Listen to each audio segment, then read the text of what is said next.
성탄절이 목요일입니다. 혹시 선물을 준비해 놓으셨습니까? 받고 싶은 선물 같은 거 있으신가요? 어릴 때에는 성탄절 그러면 아마 선물 주고받는 게 굉장히 기다려지는 날이었을 겁니다. 그런데 어느 순간 어른이 되고 엄마 아빠가 되면서 선물은 단지 옛날의 추억으로 남아있을지 모르겠습니다. 혹시 자녀들을 위해서 크리스마스 선물을 고르고 계신 분은 계십니까? 한 가지 간단하게 이런 우스갯소리가 있습니다. 한 가정에 딸아이, 한 7살, 8살 된 딸아이가 조용히 기도하는 습관을 가지고 있는데 그날따라 아주 소리를 버럭버럭 지르면서 기도하는 거예요.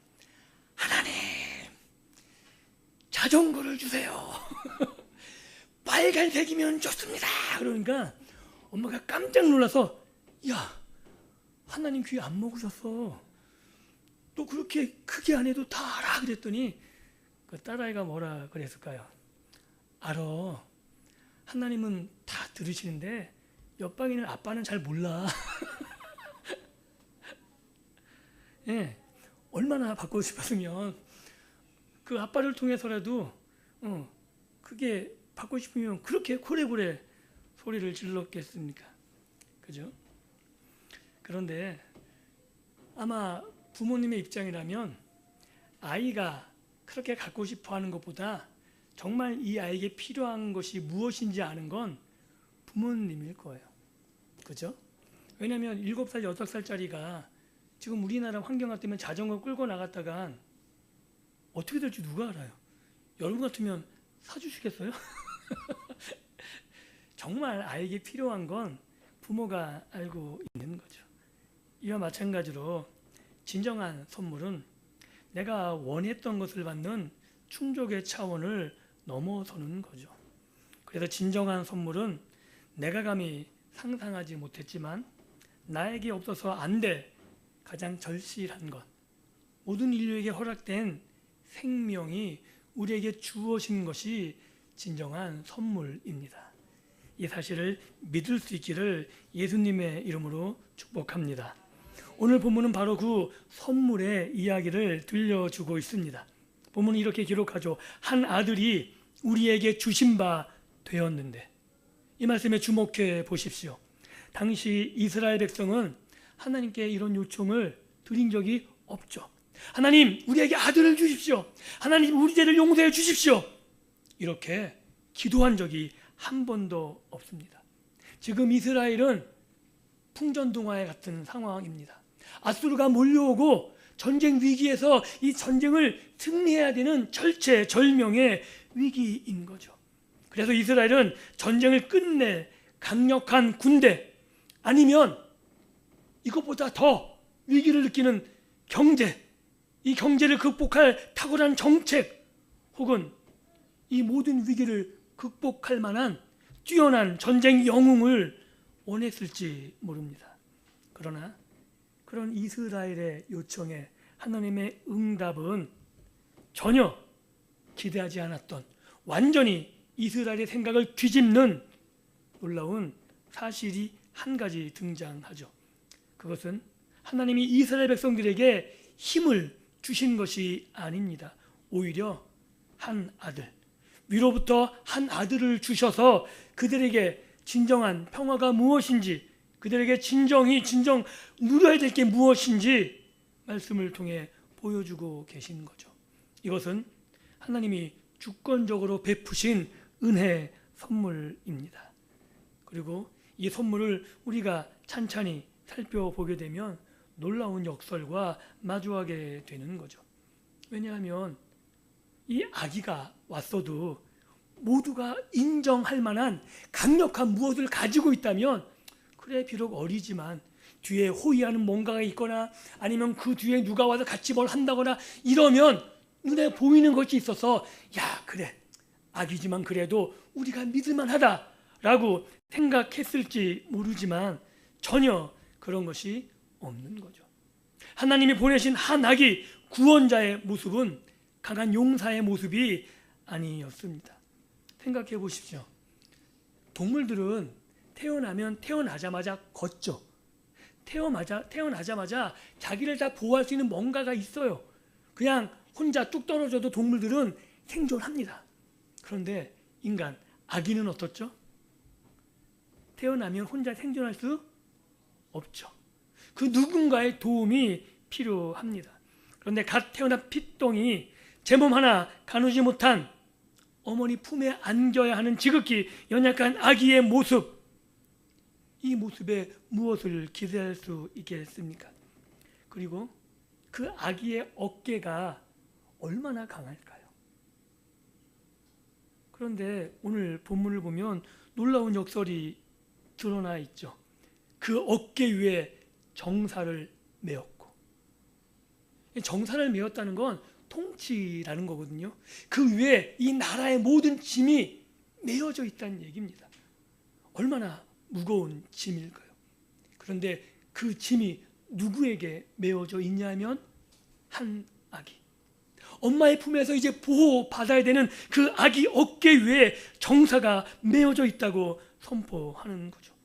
세상의 제왕들은 관력한 권력의 상징인 제왕의 갑옷, 방패, 그리고 모든 것을 지휘하는 칼, 이런 것들을 상징합니다.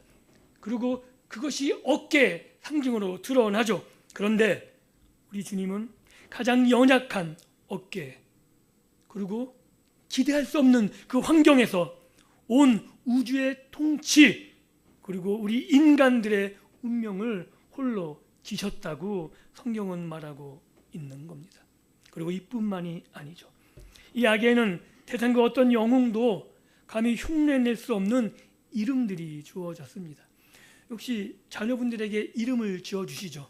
막 지어주시나요?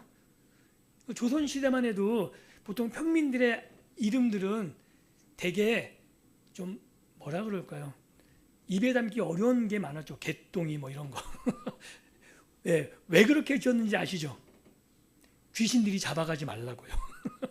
그래서 그렇게 천한 이름을 져야지 아이들이 오래 산다고 그냥 그렇게 천한 이름을 붙였습니다.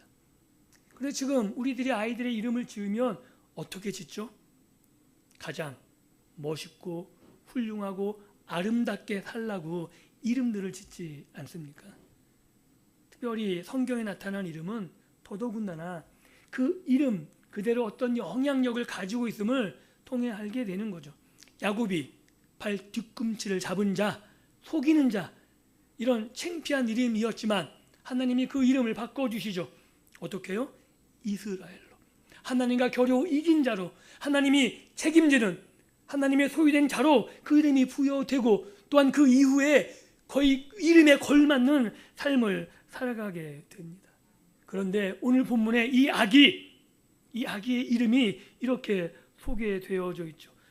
놀랍습니다. 왜냐하면 기묘자, 모사, 전능하신 하나님, 영존하신 아버지, 평강의 왕, 그 이름 하나하나만 뛰어나도 감당하기 어려운 이름들이에요.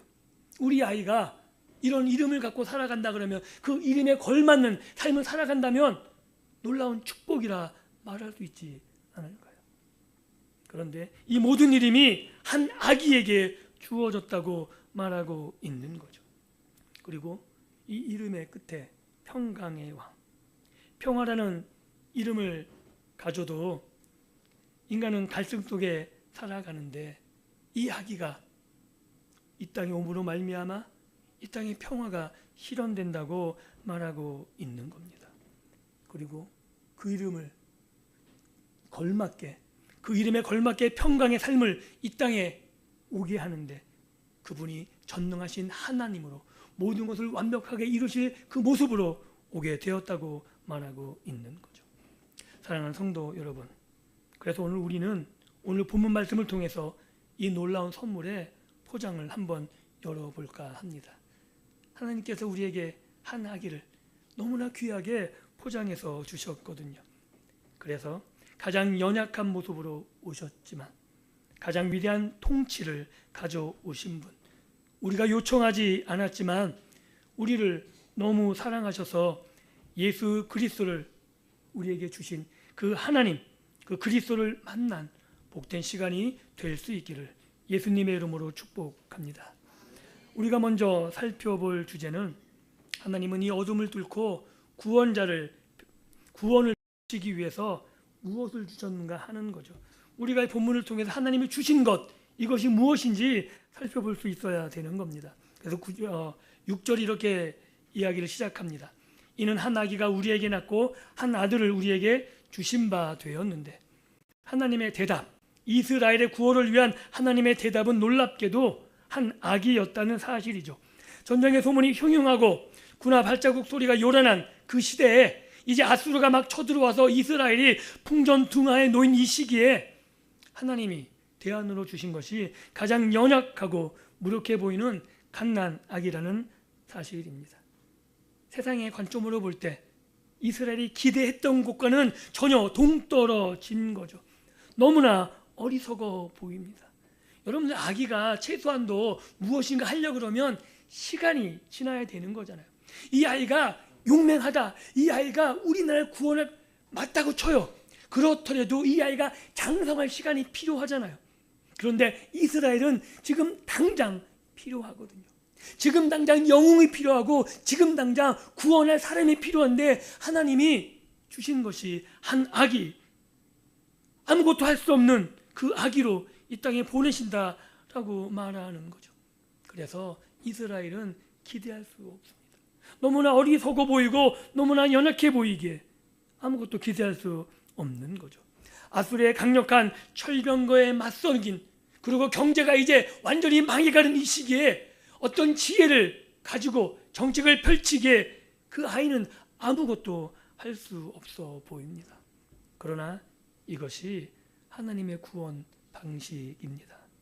본문에서 아들을 주신 바 되었다라는 표현은 이 아기가 인간의 혈통에서 자연적으로 태어난 존재, 이것뿐만 아니라 하나님이 우리를 위해서부터 직접 허락하셨다라는 선물로서의 존재, 그 의미를 더욱더 강하게 내표하고 있습니다. 당시 아하스 왕은 아수르라는 강대국을 의지해서 이 난국을 타게 보려 그러죠. 그래서 아수르만 있으면, 내가 아수르와 잘 연합하면 그 정책으로 아수르의 도움을 받아 이 난국을 타게 해서 내가 이 나라를 구하겠다, 이것이 아하스의 생각이었습니다.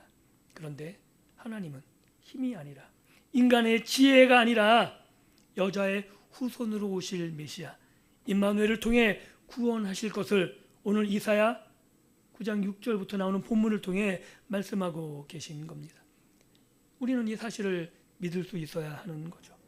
우리는 종종 내 인생의 문제가 너무 거대해서 그것을 해결하기 위해서 좀 더 많은 돈, 좀 더 많은 권력, 더 확실한 인맥이 필요하다고 생각합니다.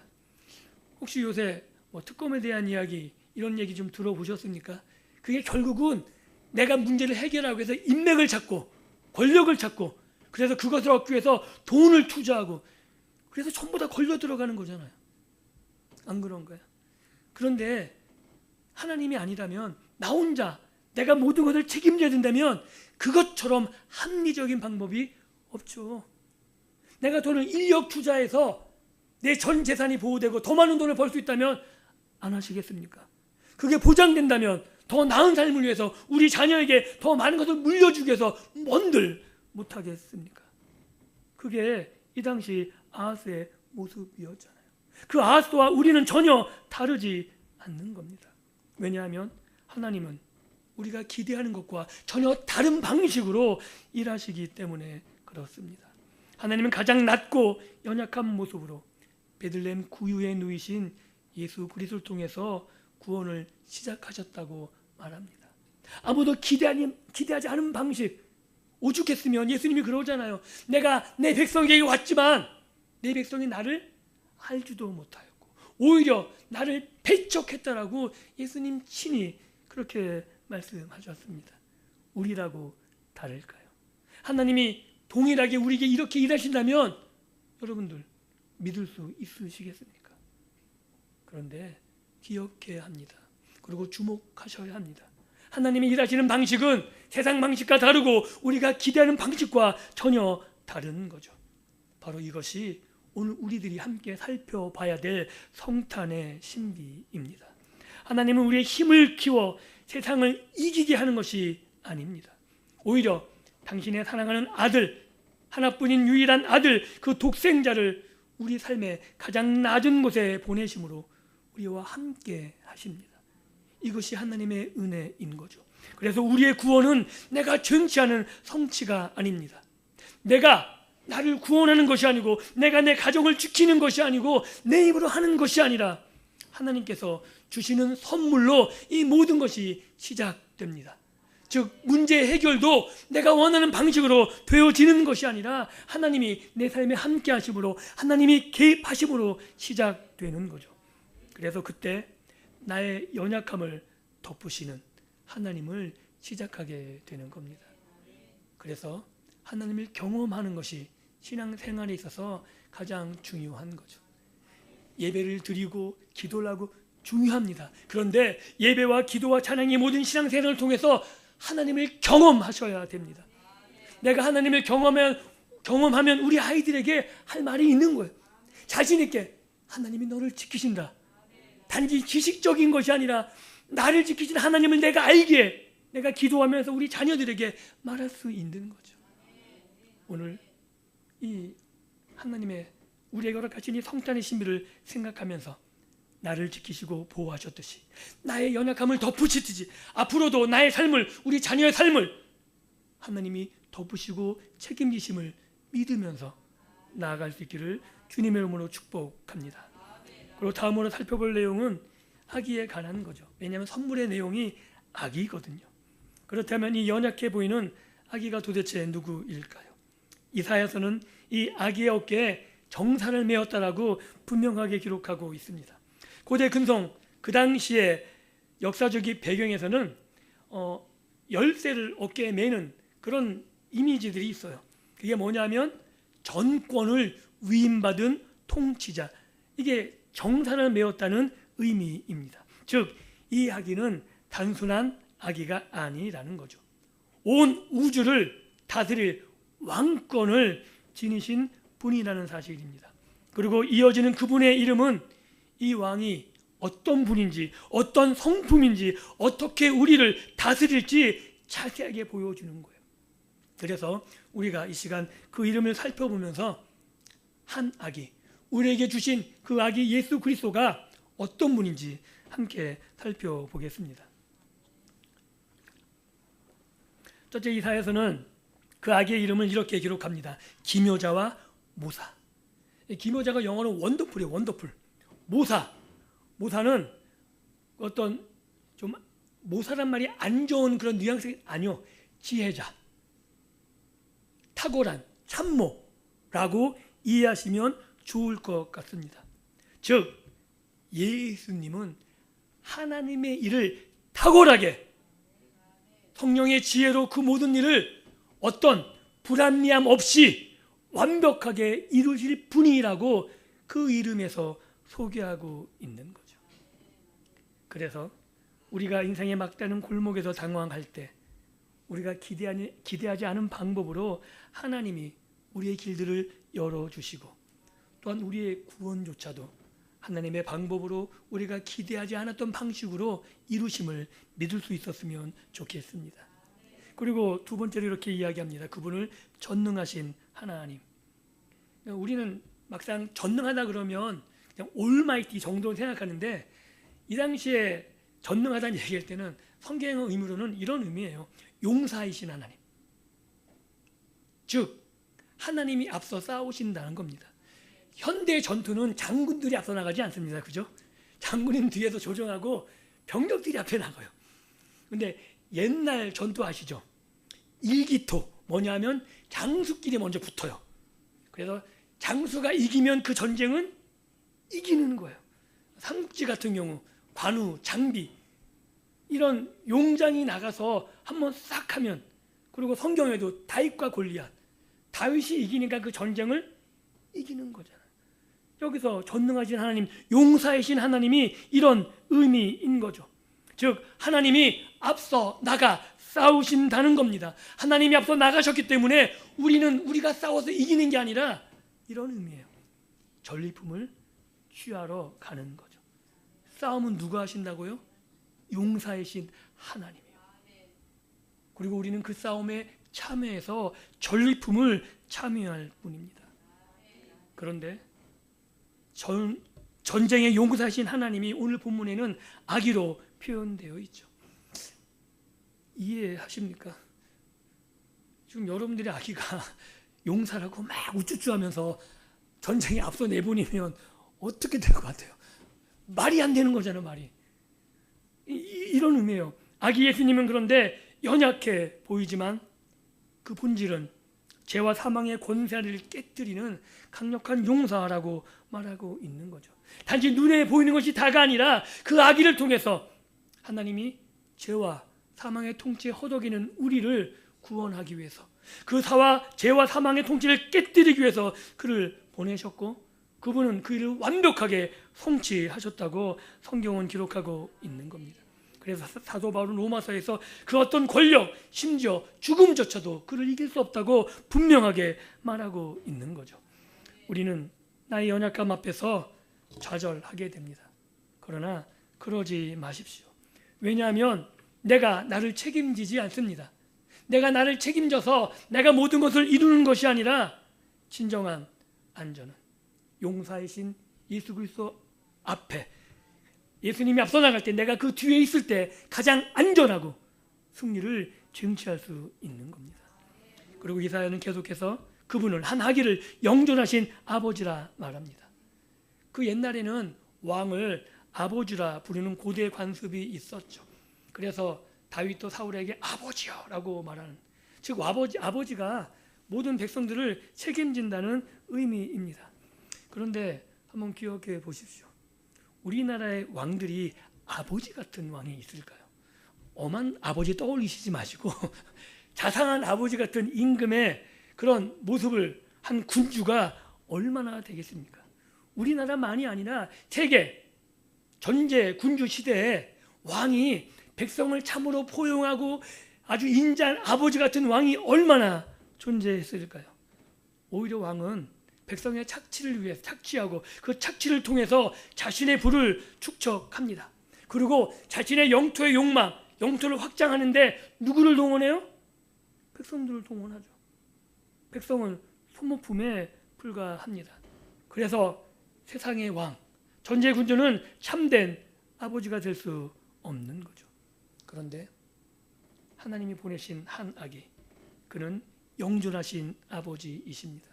우리의 메시아 영존하신 아버지는 영원히 살아계시는, 왜냐하면 인자한데 일찍 죽으면 무슨 소용이 있어요? 고아처럼 우리가 버려지면 우리는 오갈 데 없는, 보호받지 못하는 상태가 아닌가요? 그런데 우리의 구주 예수 그리스도는 영존하시는 아버지로 우리를 지키고 보호할 뿐만 아니라 영존히 살아계셔서 우리를 그와 같이 버려두지 않으시겠다고, 그리고 우리에게 끊임없이 공급해 주시겠다고 말씀하고 계십니다. 그래서 이 차가운 세상에서 외로움을 느낄 때 예수 그리스도 안에서 참된 평안을 누릴 수 있기를 예수님의 이름으로 축복합니다. 그 사랑을 우리가 경험할 수 있어야 되는 거죠. 그리고 마지막으로 이사야는 그분을, 그 한 아기를 평강의 왕이라 부릅니다. 여기서 말하는 평강, 샬롬은 단순히 전쟁의 부재가 아닌 거죠. 한번 옆에 사람 보시면 인사 한번 해보실까요? 샬롬. 어색하십니까? 이 샬롬이 되게 좀 뭐라 그럴까요? 좀 이해하기 어려운다는데 한 가지 여쭤볼게요. 우리나라 고유 인사말이 뭔지 아십니까? 우리나라 고유 인사말. 안녕하셨습니까? 예. 예. 앞에 한 단어가 붙어요. 이왕수 거생이 말한 대로 밤사이 안녕하셨습니까? 왜요? 많이 죽었거든요.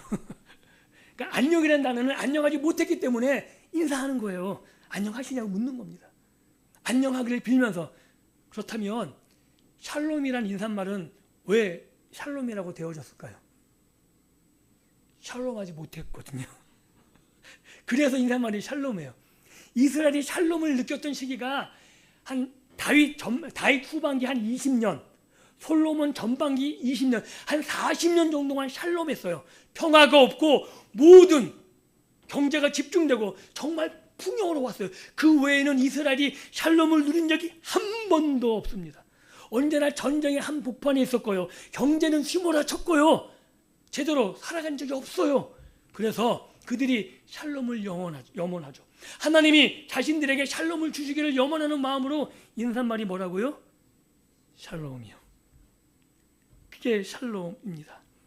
이 샬롬은 단지 어떤 물질의 부재, 전쟁의 부재가 아니라 깨어진 관계가 회복되고 결핍이 채워지고 하나님과 사람 사이의 관계가 온전히 조화돼서 부족함이 없는 상태, 결핍이 전혀 없는 상태를 샬롬이라고 말합니다. 이 예수님이 샬롬의 왕이신 거죠. 내가 예수님 안에 있으면 부재함이 없다는 거예요. 부족함이 없다는 거예요. 한번 여쭤보겠습니다. 그러십니까? 부족함이 없으십니까? 네, 아멘이 안 되죠.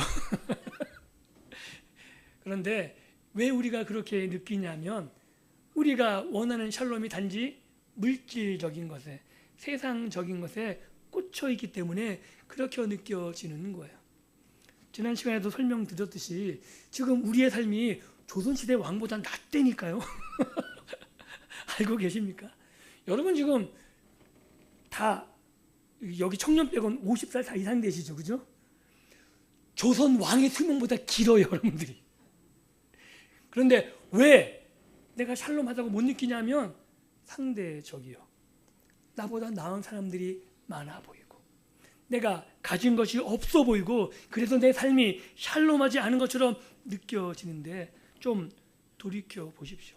왜냐하면 세상이 말하는 그러한 평화는 가짜입니다.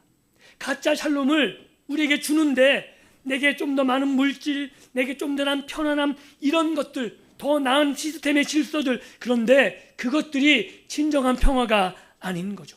그래서 세상은 가짜 평화를 만들지만 진정한 평화는 우리 구주 예수 그리스도로 말미암아 우리에게 주어집니다. 그 진정한 평화가 어디서 시작됩니까? 하나님과 우리의 막힌 담이 헐어져야 되는 것 아닌가요? 죄의 통치에서 놓이고 죽음의 결박에서 우리가 놓일 때 그 안에서 진정한 평화를 누리게 되는 거죠. 그리고 거기서 시작해서 하나님이 우리에게 주시는 것이 얼마나 풍족한 것인지 우리가 알 수 있는 거죠. 한번 여쭤보겠습니다. 기도의 응답을 받으시며 사십니까?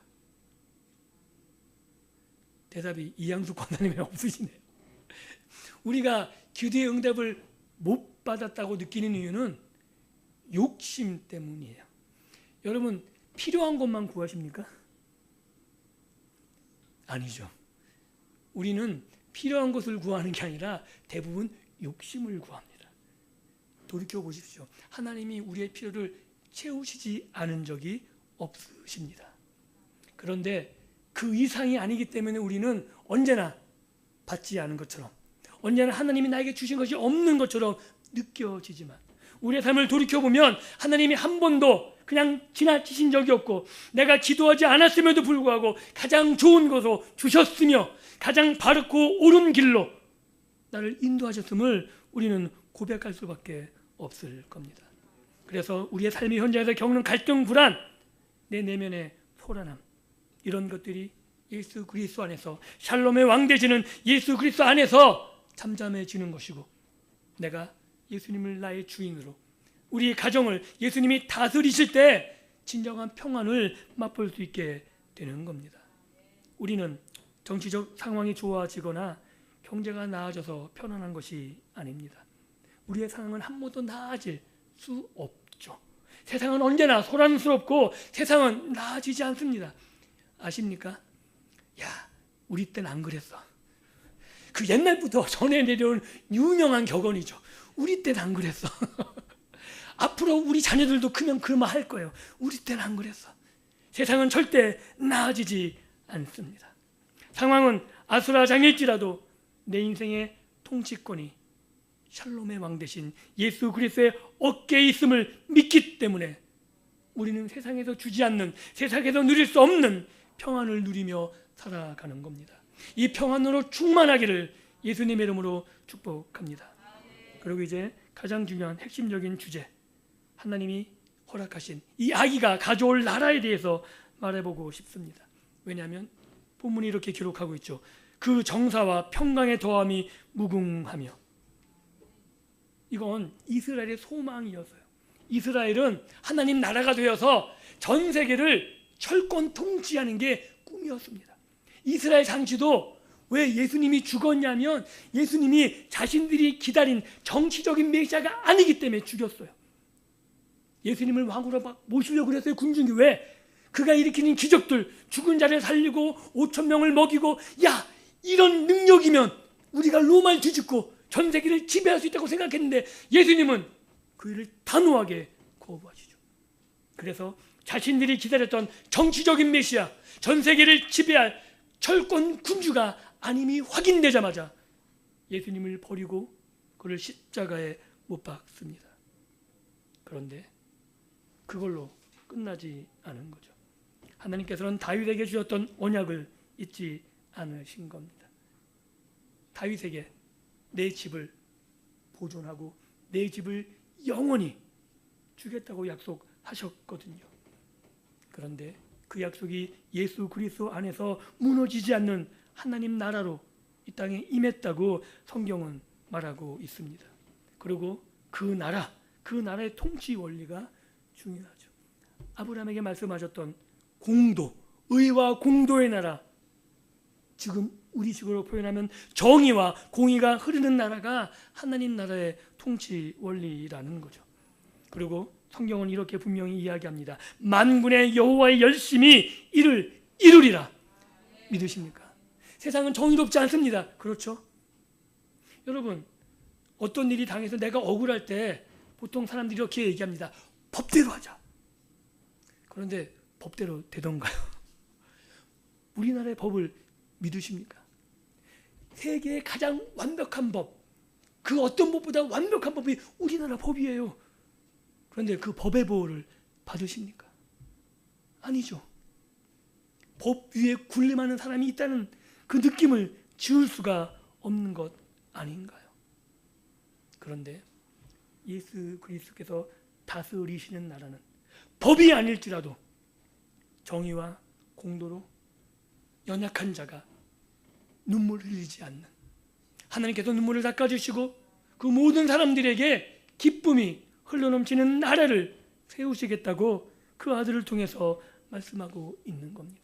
그리고 하나님이 그 일을 이루시기까지 쉬지 않으시겠다는 그 집념의 표현이 오늘 말씀에 나오는 거죠. 만군의 여호와의 열심히 이루시리라.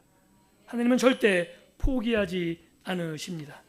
그리고 그 일을 이루기 위해서 당신의 열심으로 독생자를 이 땅에 보내셨고 십자가의 길을 가게 하셨으며 부활 승천하사 만왕의 왕으로 세우셨다 그럽니다. 이것이 우리를 위한 하나님의 열심이라고 성경은 기록하고 있는 거죠. 그래서 우리의 구원과 회복은 나의 상황에 달려있지 않습니다. 나의 문제 해결 또한 내 열심에 달려있는 것이 아닙니다. 때로는 우리가 넘어지고 실패하며 야, 끝났다. 할 건 다 했는데 가망성이 없어 라고 말할 수 있는 거죠. 그러나 나를 향한 하나님의 열심은 멈추지 않습니다. 창세 이후로 하나님이 우리를 위한 그 일을 시작하신 이후 쉬신 적이 한 번도 없으시죠. 그래서 예수님이 하나님 일을 하시면서 이렇게 말씀하십니다. 아버지가 일하시니 나도 일한다. 우리를 위한 하나님의 열심은 지치신 적도 없고 그 일을 끝까지 이루시기까지 쉬지 않으실 겁니다. 바로 이 사실이 오늘 우리에게 가장 큰 위로이자 성탄의 참된 선물입니다. 말씀을 맺겠습니다. 성탄절은 단순히 2000년 전 한 위인의 탄생을 기념하는 날이 아닙니다. 이날은 어둠뿐인 이 세상, 소망 없는 내 인생, 그 상황 속에 한 아기로 오셔서 나를 구원하신 하나님이 직접 우리에게 침투해 오신 날이라고 성경은 말하고 있습니다. 여쭤보겠습니다. 지금 무엇을 의지하고 계십니까? 아하스처럼 눈에 보이는 세상의 힘과 앗소리를 찾고 계시진 않습니까? 혹시 흔들리는 세상 속에서 두려움에 떨고 아무것도 못하며 절망 속에 계시진 않습니까? 오늘 이사야 선지자는 우리의 눈을 들어 우리에게 주어진 참된 선물인 예수 그리스도를 바라보게 합니다. 그리고 이렇게 외치고 있는 거죠. 평강의 왕이 오셨습니다. 평강의 왕을 바라보십시오. 그분은 지금도 살아계셔서 나의 인생을 다스리십니다. 우리의 삶이 비록 칠흑 같은 어둠 속에 있다 할지라도 기묘자, 모사, 전능하신 하나님, 영존하신 아버지라 불리는 그분의 이름을 우리가 부를 때 내게 해결할 수 없는 인생의 무거운 짐이 해결되어질 것이고 내가 기대하지 않았던 놀라운 은혜가 우리 삶 속에 펼쳐질 것입니다. 우리가 한 아기 되신 그분의 통치를 받아들일 때 우리의 가정은 작은 하나님 나라가 될 것입니다. 우리 가정이 샬롬을 누리게 될 것이고 우리 가정이 하나님의 은혜로 충만하게 될 것입니다. 그리고 우리가 그분의 정의와 공의를 따라 살아갈 때 이 삭막한 대한민국 사회 속에 그리스도의 평강이 흘러넘치는 거죠. 그래서 저는 정치인을 기대하지 않습니다. 정치인은 자기의 이익을 위해서 움직이는 거죠. 많이 보시지 않았습니까? 정치가 구원하지 않습니다. 저는 여러분들에게 희망이 있고 예수를 믿는 우리들의 자녀에게 희망을 겁니다. 왜냐하면 하나님의 일하심이 그들을 통해 일하실 것이고 여기는 여러분 한 명 한 명 통해서 하나님의 공의가 이 땅 가운데 실현되어 나갈 것이고 그래서 이 땅에 하나님 나라가 세워지게 될 것이기 때문입니다. 우리는 우리 힘으로 세상을 바꿀 수 없다고 말하지만 만군의 여호와 하나님의 열심이 우리 안에 이미 착한 일을 시작하셨기 때문에 그분이 이루실 것을 믿으며 오늘 담대하게 살아갈 수 있는 겁니다. 이번 성탄 화려한 포장지 속에 감춰진 세상의 헛된 선물이 아니라 하나님이 우리에게 주신 최고의 선물 평강의 왕 예수 그리스도를 여러분 마음 깊이 모셔드리기 바랍니다.